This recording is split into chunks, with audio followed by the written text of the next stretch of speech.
Welcome to the Sunday morning service of the Unitarian Universalist Fellowship of San Miguel de Allende. We are glad to be together today, both here in person and on Zoom. This is a place where we can bring our whole imperfect selves and be met with acceptance and love. Regardless of religious background or lack of one, who you love, or where you are from, UUs say, "Come as you are. We hope you don't leave that way." After the service, those on Zoom are invited to stay connected and visit with others in the main room for discussion. And those who are here at the Aldea can join us for coffee and apparently a lot of homemade cookies after the service. If we have any visitors here today, would you please stand so we can see who you are and personally greet you, invite you to coffee after the service? Don't be shy.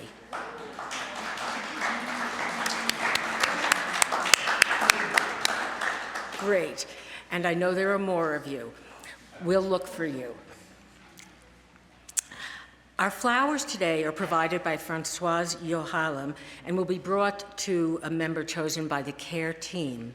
And if you would like to help provide flowers one week, please see our head usher, Diana Weiner, the lovely waving woman in the back, and she will help you arrange it.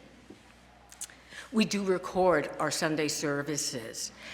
To access them, just go to our website, UUFSMA.org, and at the top, click on Services, and then the drop-down menu, click on Previous, and you can get a number of the recent months. And while you're there, please check out all the events and small groups sponsored by the fellowship, as well as information on how to become a member. Now, we have two important announcements. A few weeks ago, over a dozen of us made a lovely trip to Dolores Hidalgo, where we really got to meet each other and form new friendships. And Diana Weiner and a number of other members would like to visit the Tikkun Echo Center on Friday, June 23rd. It's just about 15 minutes outside of SMA, and Diana said as a retired organic farmer, she was really interested in Ben and Victoria's service that they did for us a few weeks ago. So if you're interested in this great opportunity, please email Diana. It's WINER, Diana@gmail.com. Last announcement, next week is Dia de los Locos. There is no service at the Aldea here at all that day, but we have been invited by Sue Adelstein and her Colorado UU home, Two Rivers, Unitarian Universalist, to Zoom into their service. She said the speaker is fantastic, one of their favorites. You'll get info in the newsletter and we'll do mailings, but please notice it's at 10 a.m. our time, not 10:30, okay?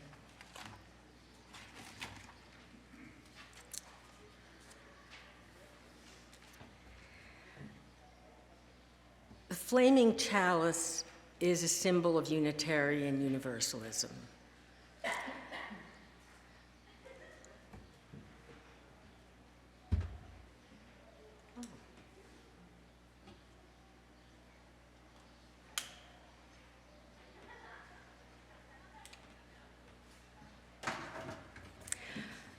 Let this light remind us of the sacred flame of life that blazes within. Constant, yet ever-changing. Burning, yet never consumed. Inner light of soul and spirit, lead our minds to greater understanding. Lead our hearts to love more fully. And lead our hands to create justice. Our opening words today will be a responsive reading. Let us worship. The author, Kenneth Leo Patton, identified as one of the major poets and a prophet of contemporary liberal religion, was a voice for a poetic naturalistic humanism at a time when most humanists were defining a religion of reason. The reading is 437 in our hymnal, and the words will appear on the screen. And when they do, I will read the blue print, and Paula will lead you in the response in the red or brown print.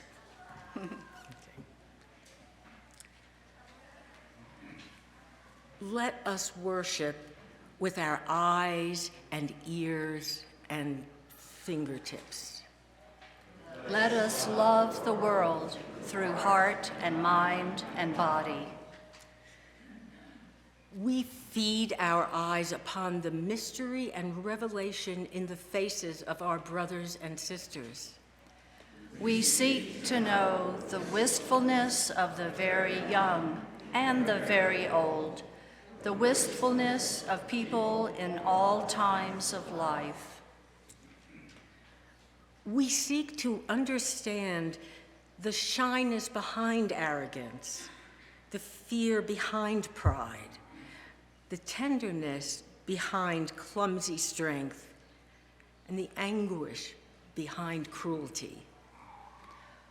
All life flows into a great common life if we will only open our eyes to our companions.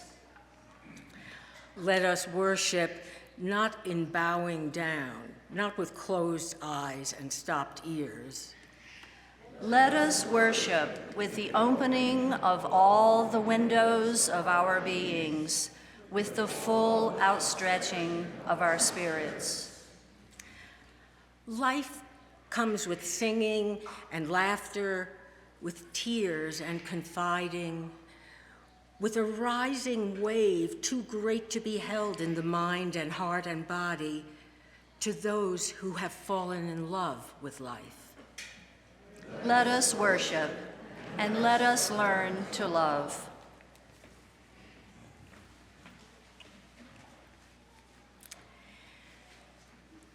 Hymn number 122, Sound Over All Waters, is one we don't sing often, but it's an inspiring hymn of commitment and action.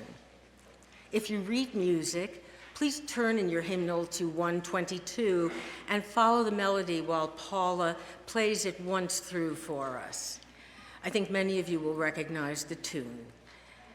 Now, please rise in body or spirit and remain standing for the covenant. Words will appear on the screen.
I invite you all to join me in reciting together our fellowship's unique covenant. The covenant is our promise of how we wish to be in relationship to each other and the world. I will read it first in English, and then Paula will join us, leading us in Spanish. And it will appear momentarily. Okay. We respect the interdependent web of life and work for a just and peaceful world. We encourage the search for truth and meaning, strive for compassion in our relationships, and seek values that will benefit our lives and the lives of others. This is our covenant. Respetamos todos los estilos de vida dentro de su red interdependiente y trabajamos por un mundo justo y pacífico. Alentamos la búsqueda de la verdad y la comprensión total. Nos esforzamos por mantener compasión en nuestras relaciones y buscamos valores que beneficien nuestras vidas y las vidas de los demás. Este es nuestro convenio.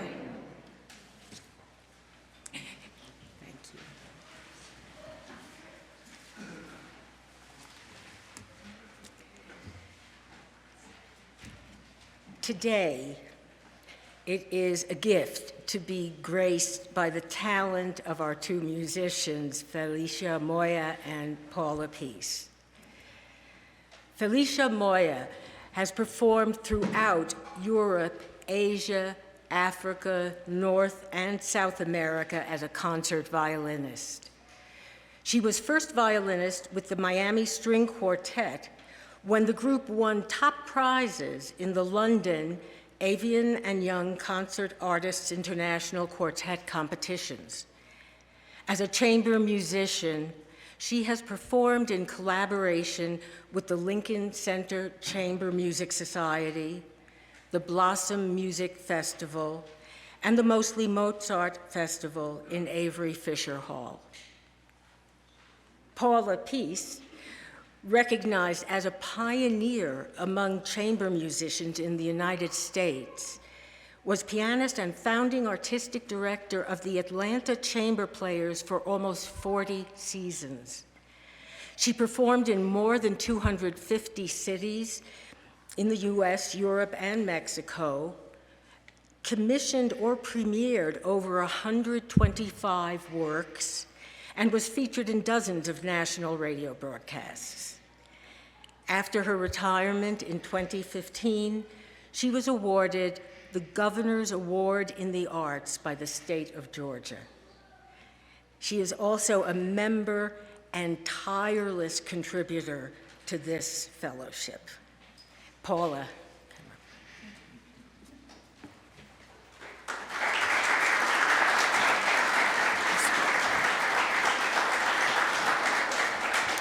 Thank you, thank you. I appreciate those words, especially coming from another tireless contributor. Thank you, Kathy. It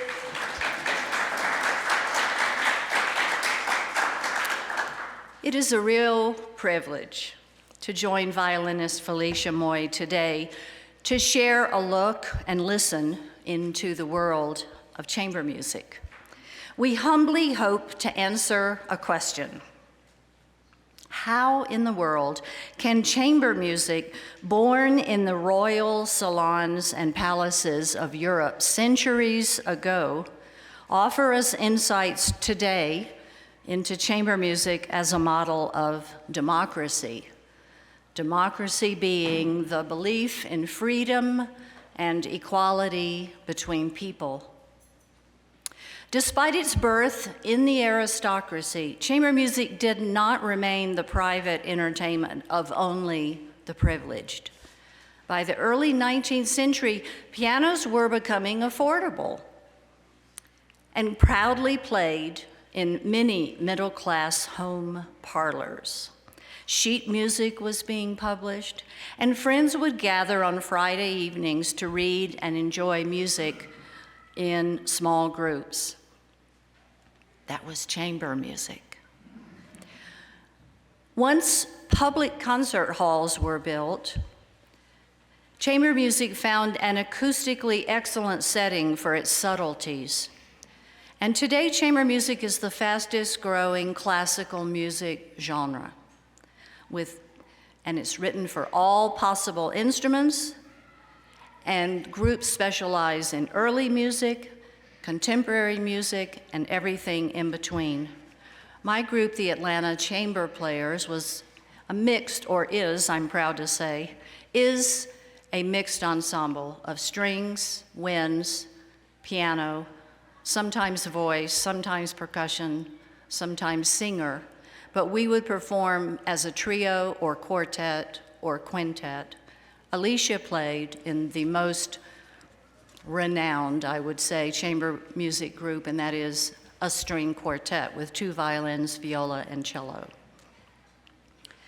Partly, chamber music has become so available because it does not require large numbers of performers, so it's very budget friendly. But there is also a precious magical element which contributes to its popularity. Composers have traditionally turned to chamber music to express their most poetic, intimate feelings. And performers who hold full-time positions in symphony or opera orchestras often jump at the opportunity to perform chamber music. Why is that? With about 2 to maybe 8 musicians, chamber music is renowned as the most intimate of all the classical music genres. Instead of the mighty sonorities of the symphony orchestra, the powerful drama and theatrics of opera, or the glory of a chorus of voices, the repertoire of chamber music is the poetry of classical music, a kind of sigh, an intimate experience with human emotions.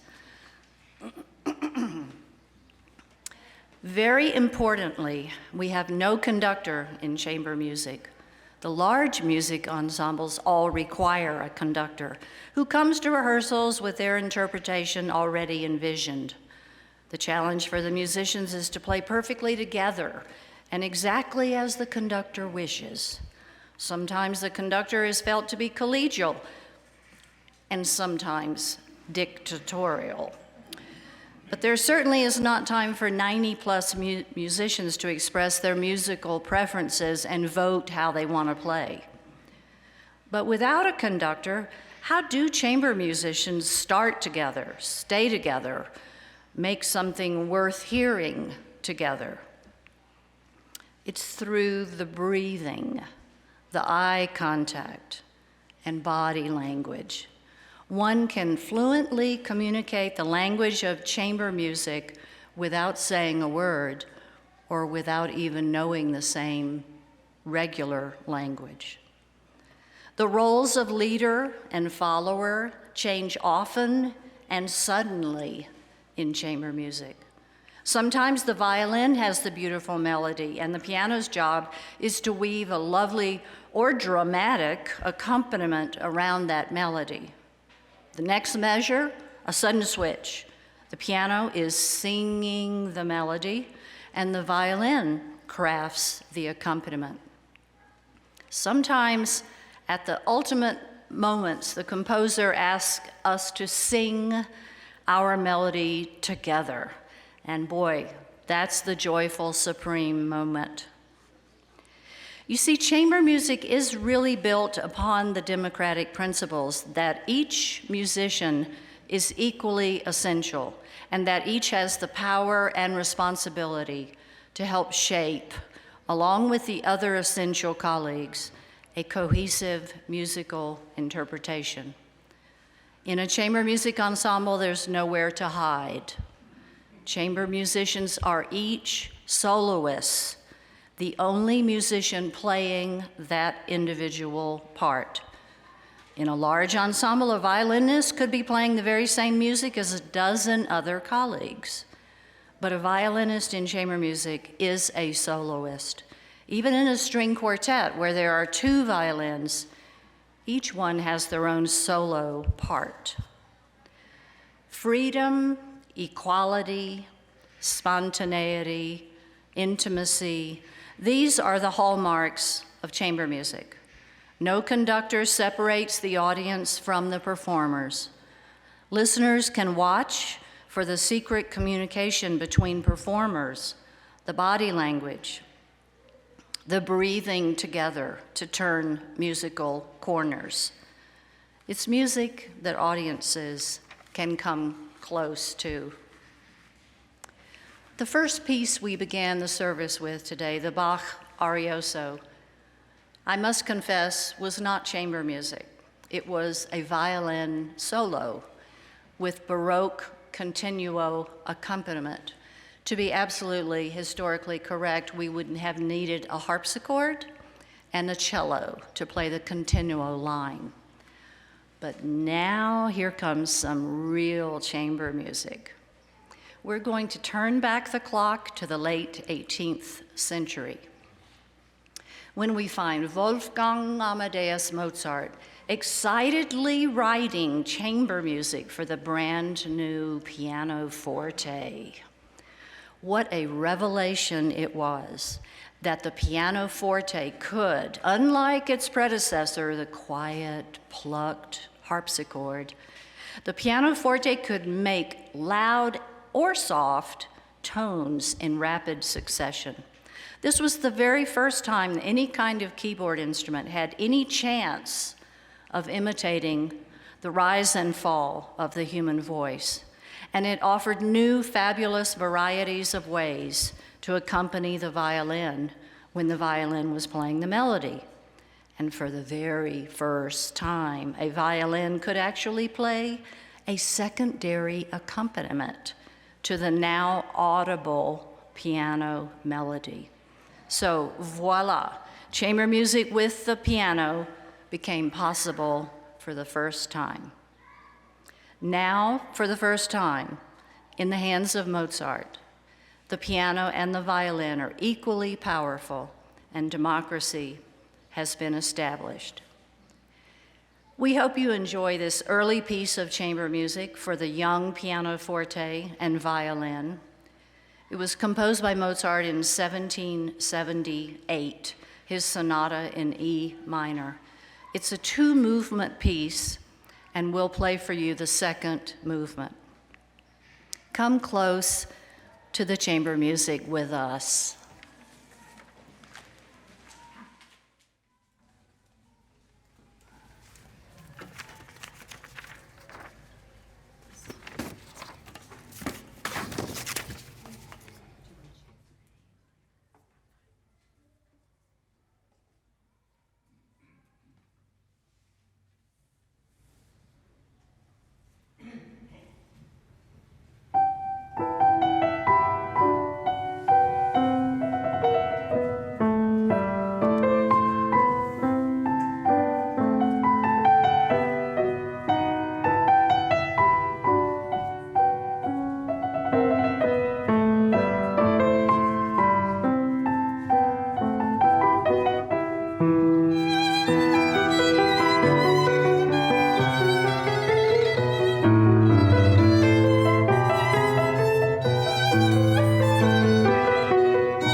This is the time in our service when members and friends share significant joys, sorrows, and concerns with the community.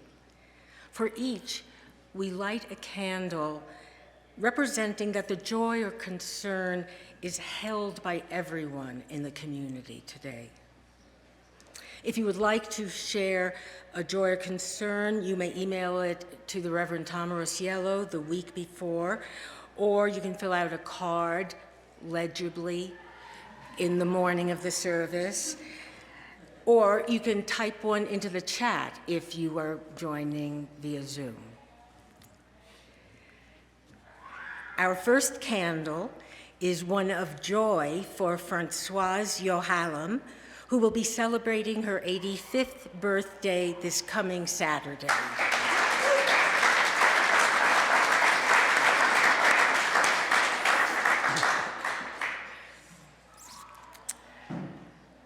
The next candle is one of love and hope for Joan Wolfe, who will have surgery tomorrow morning to remove ovarian tumors.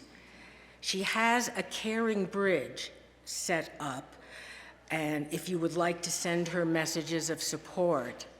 If you don't know what Caring Bridge is, see me afterwards, but it is a wonderful system to share.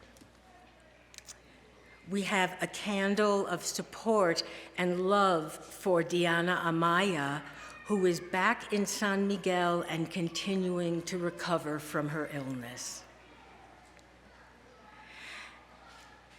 Our next candle is one of concern for Donna Shoebrooks. In her battle against bone cancer, Donna had her second surgery this week to remove a tumor from her femur. That was successful, but the recovery is painful, and you can email support to Donna. Also, following knee replacement, Kathleen Bennett is working hard on recovery and is having good success. Are you here with us, Kathleen? Where are you? I am here, and I am doing so great. You don't need to mention me. Perfect.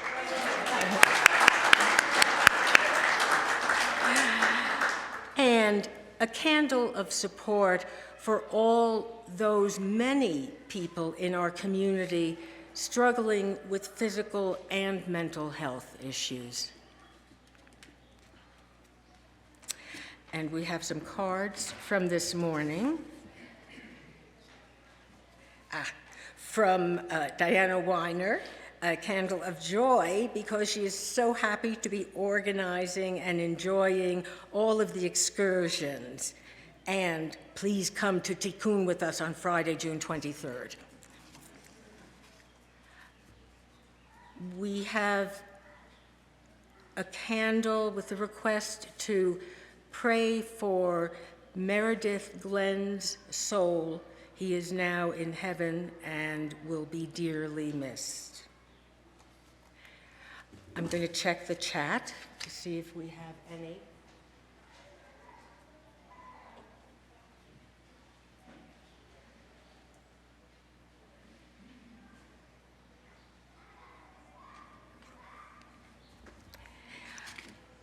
We now light our blue and yellow candle for all who are suffering from the relentless war in the Ukraine. Our last candle and a moment of silence is for all the joys, sorrows, and concerns held dearly in our hearts, but not spoken out loud in this room today.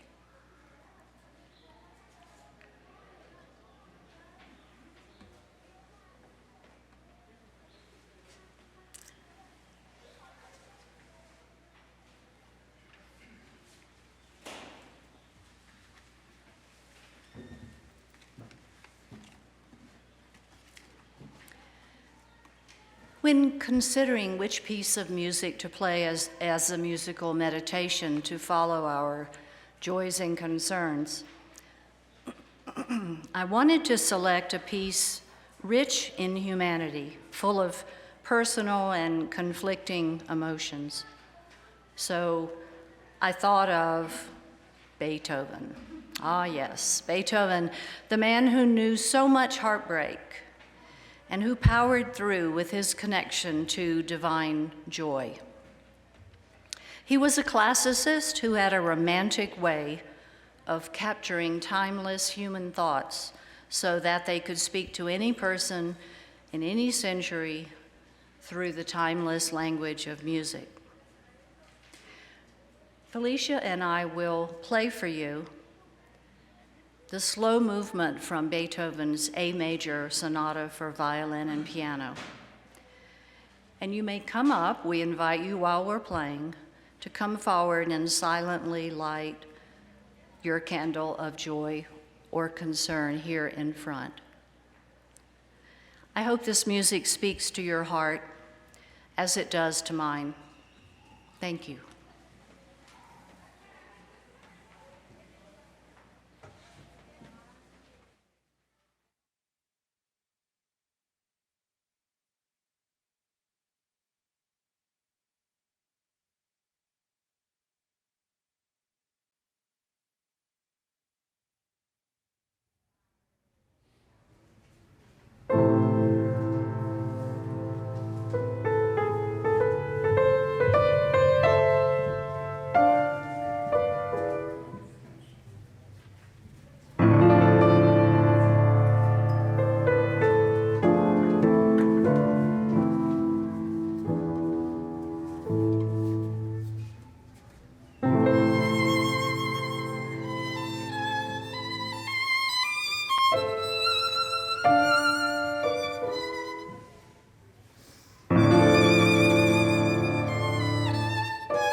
Good morning. My name is Ann Geyer, and I'm a member of the Social Action Committee. And along with supporting the ongoing expenses of the fellowship, Sunday offerings also help support our nonprofit partners who work each day to improve the lives of needy families and communities in San Miguel.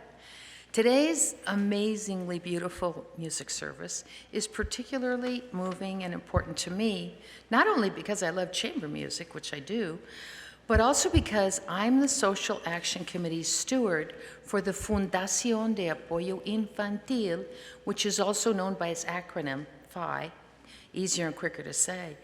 FI provides vital educational services to children in 5 of San Miguel's poorest colonias: Ejido de Tirado, San Felipe Neri, Santa Julia, San Rafael, Providencia, and La Olimpo.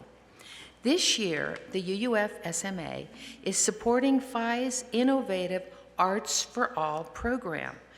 FI has found that because Mexican public schools largely neglect artistic and cultural education, many students, both children and adolescents, have deficits in fine and gross motor skills, self-esteem, self-confidence, ability to communicate their emotions. FI believes that when children and youth have art in their lives, it stimulates their creativity, communication, personal development, emotional maturity, and a wider vision of their world. Multiple, goes without saying, I suppose, but multiple academic studies around the world have also shown this to be true. This year's Arts for All program is directly benefiting 100 children ages 6 to 14 and 20 adolescents ages 15 to 18. The latter are being trained as assistant art teachers. And that I'll say too that the FI finds these children through their teachers because they have links with all the public schools in the area. Upon completion of the workshop, the students' artworks will be exhibited in museums around San Miguel. So as our ushers pass the baskets, we invite you to donate generously. You can also donate online, and the information on how to do that will be shown on the screen. Thank you very much for your generous support. The offering will now be collected and very gratefully received.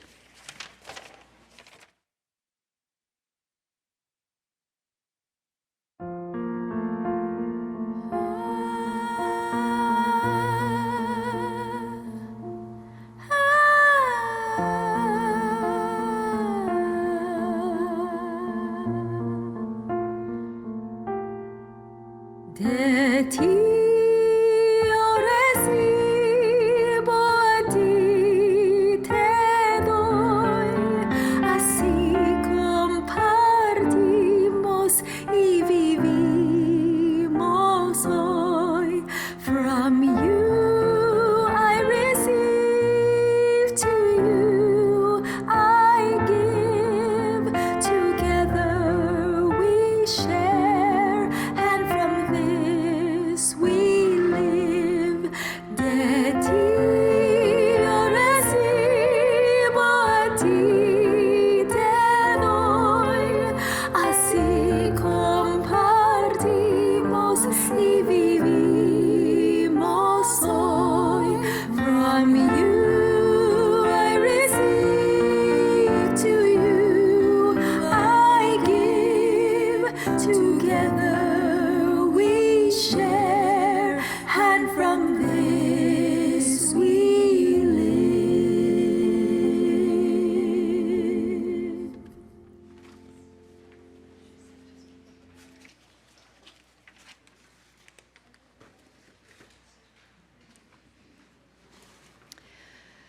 We've shared some Baroque and Viennese classical repertoire with you, and now we'd like to turn to the great 19th century Romantic era of Johannes Brahms.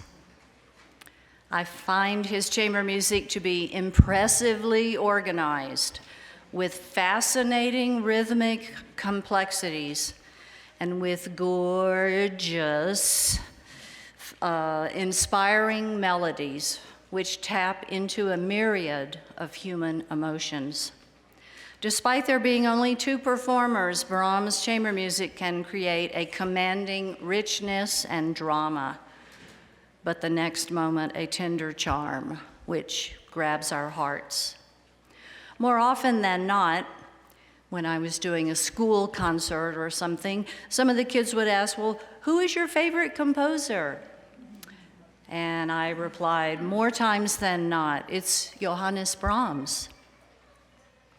One of the rich rewards of my career with the Atlanta Chamber Players was that I had opportunities to perform every piece of piano chamber music which Brahms wrote, several of them dozens of times.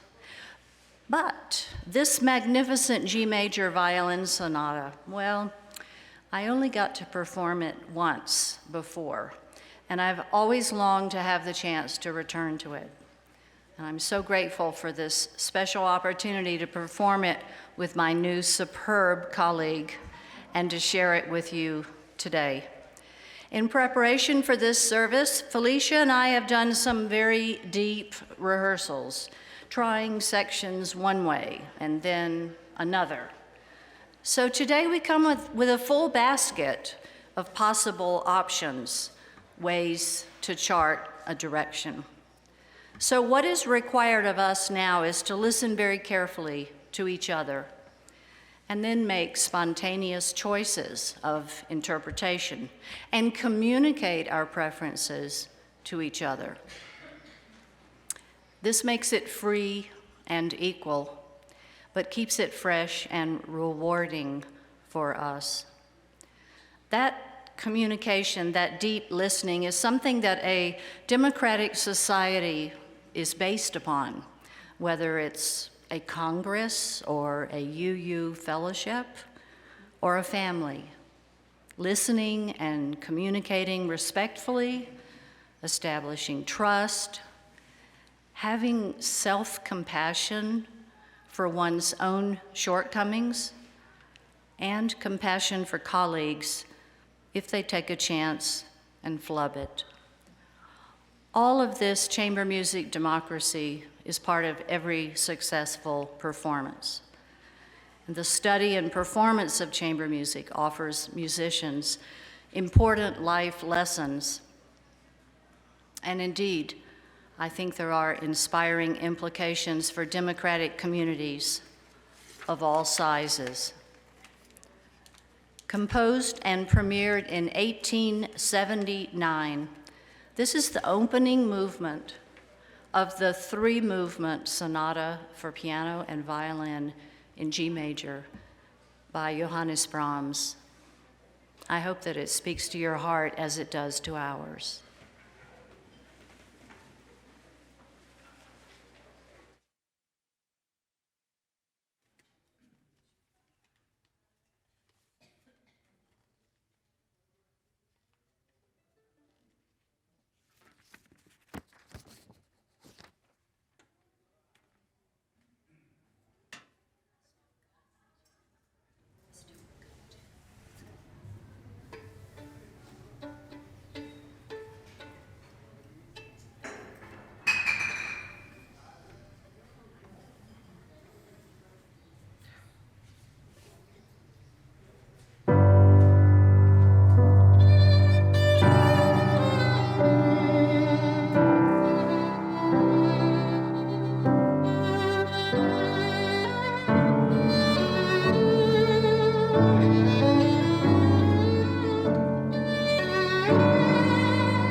Hello.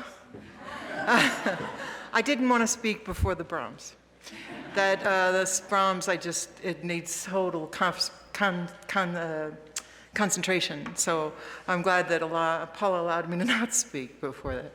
We have one more piece for you. But as Paula was speaking, I was thinking about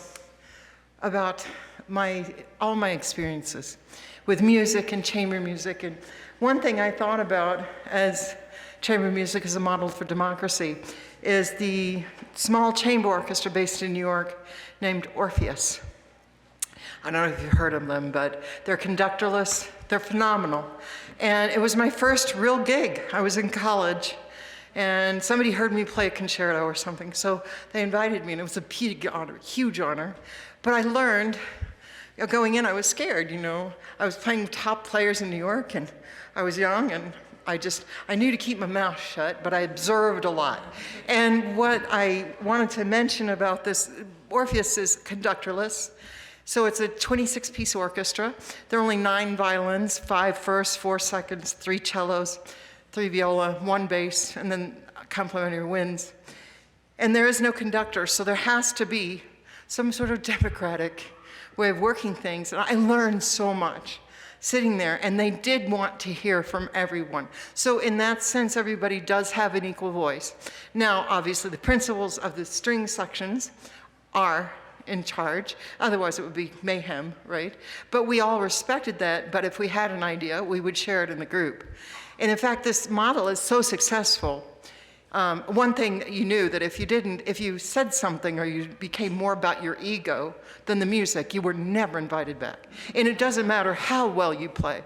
If you like to talk too much during rehearsals, well, bye, you know. But they were so impressed with Orpheus. J.P. Morgan hired the orchestra, I was in the orchestra at the time, to go to Germany.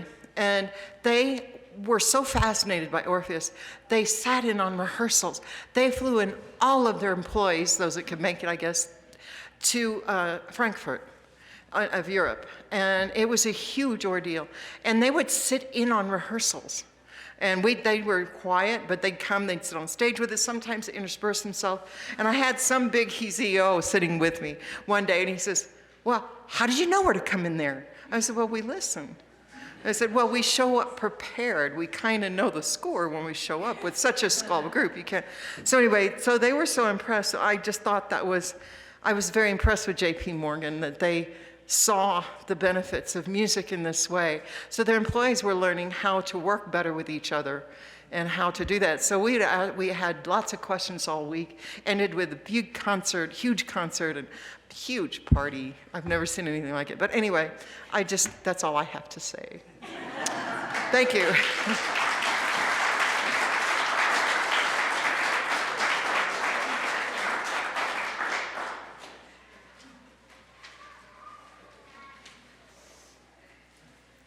Our last piece today is a piece of what we call salon music, or sometimes it's called cruise ship music. And it's really fun for us to play, and we hope that you enjoy it. So thank you so much for letting us share our chamber music with you today. And here's one more for the road.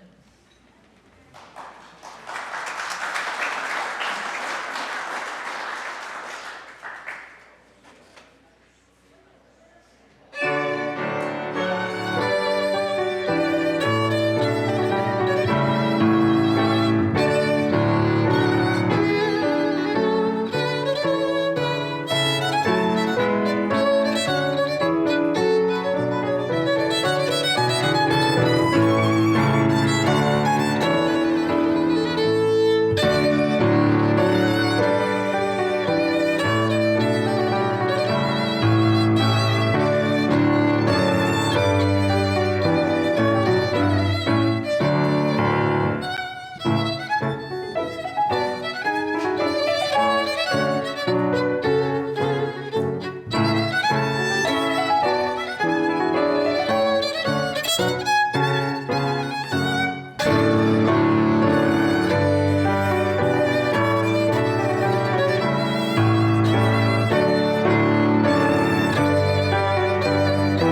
thank you so much.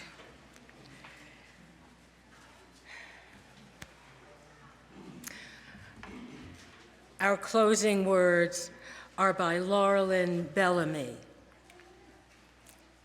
If here you have found freedom, take it with you into the world.